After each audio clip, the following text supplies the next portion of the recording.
Hello, Paúl Sánchez-Navarro. You're from the Akmal Ecological Centre. Could you tell me why you're here?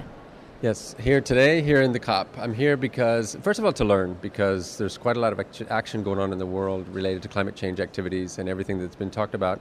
So what I want to do for our organization is try to gather what I can from here and then see how we apply it locally. So that was my main reason for coming. So what have you actually learned then while you've been here?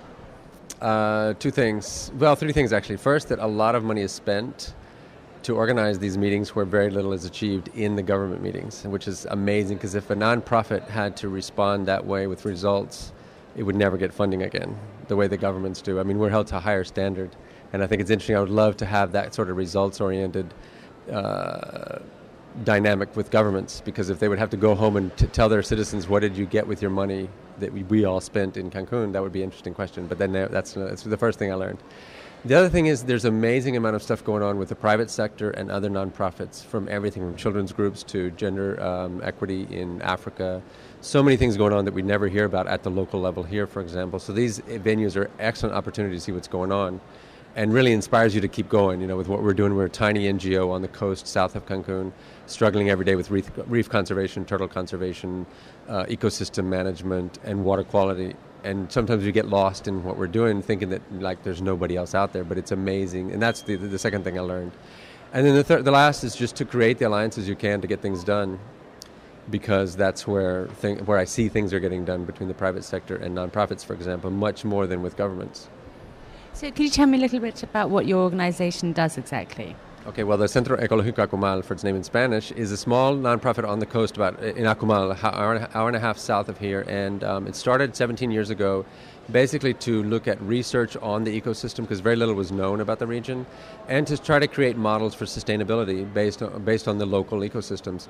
So we have a combination of research, education and outreach, and policy work that we do.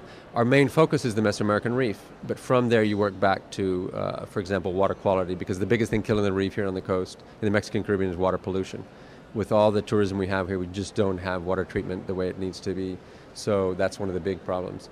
Then we also have a 13-year-old turtle conservation program where Akumal means place of the turtle in Maya. So there are 4 kilometers of beaches where green and loggerheads nest every year. And we've had incredible numbers thanks to the work we do with the local hotels and security guards. They really work with us. And so we have a pretty stable population of nesting turtles.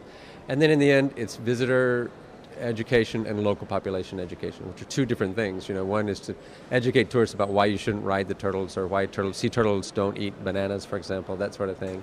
Because we have resident turtles in the bay year-round, juvenile turtles foraging on the seagrass, and we have an incredible amount of tourists coming to see them, and with really bad practices.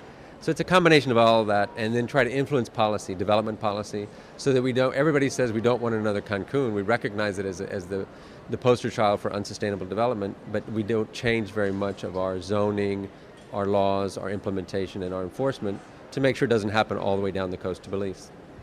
So what impact have you had on influencing local policy? Well, I'm not sure that's another good thing that would be good to measure. What we have been able to do is make sure, first of all, that the federal laws on how you develop zoning policy are followed, because we are at that level of lack of enforcement. We have development plans come out that don't even follow federal laws, and that's what some places like governments in Canada or people who work in places where the law is really enforced don't understand that the first thing we have to do is get the federal government and this municipal government to obey the laws. When you're talking about hotel permits, no mangrove being cut down, that sort of thing, because the mangroves are being cut down on a regular basis to make hotels. So our influence has been to be able to stick online on target with the legal framework more than anything, and get the word out on water treatment. Tertiary treatment is important, all that. We've really been pounding hard on that over the past couple of years, and I think we've had impact because now the water authorities are accepting that here on the coast you can't deep inject your treated water. And are there any partnerships or relationships that you've set up here in Cancun that are going to help? More than anything, yes. I think with what is it in English? BID, Inter-American Development Bank. I don't remember what the letters are in English, but we were able to talk to them about the funding for treatment plants, because what we need is some large-scale funding up and down the coast, and there's just not enough government money available. But we need to bring together private, public, and international funding so we can get treatment plants. We have huge urban areas with no water treatment, so that was one of the good meetings that I had here. Another one was to be able also to take to the Ministry of Environment the relationship between turtle nesting and the negotiations here. Because one of the questions I have is, what are we going to tell the turtles when all this is over? Because if sea levels rise, turtles are not going to have a place to nest, and you can actually calculate mathematically when you can expect partial extinction of a species, because there's no place for them to reproduce, to lay their eggs. So that was another thing that we were able to do, is take it to the federal level just quickly in 5 minutes. And I have to say, UNDP, for example, donated their stand TV and everything to us. We have an information center on the beach where we receive about between 30 and 50,000 people a year.